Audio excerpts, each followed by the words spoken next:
Dito po tayo sa bahay namin, ano, mga kabod.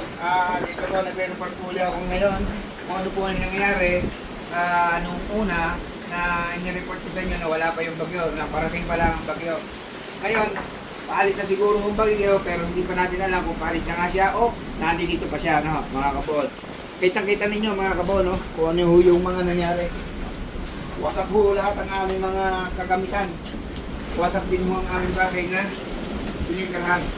Alam niyo po, dito po nagsuot ng aming asawa nung kalakasan ng bagyo, alas 3 po na madaling araw. At dito naman po ako nagsuot. Dito po kami ito po yung nakaligtas po sa amin nung kasalukuyang binabayo po kami ng bagyo.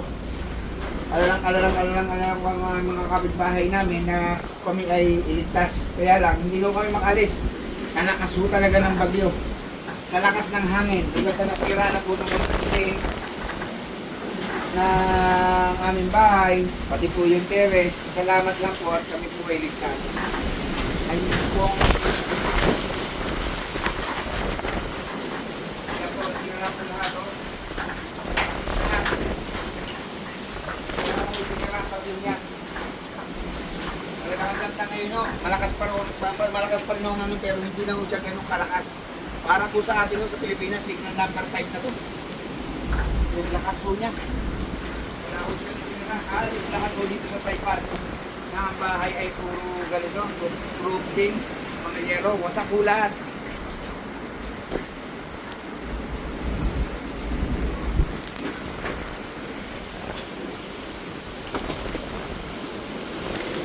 Ano yung nangyari sa amin pa?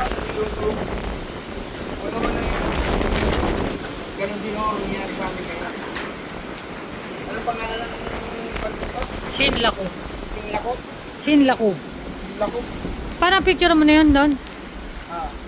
Yung kay Janjan? Okay. Kumuha lang po kami ng konti naming mga gamit. Basa na uli eh. Dali. Lakas na ulan uli. Opa. Naka-video pa yan.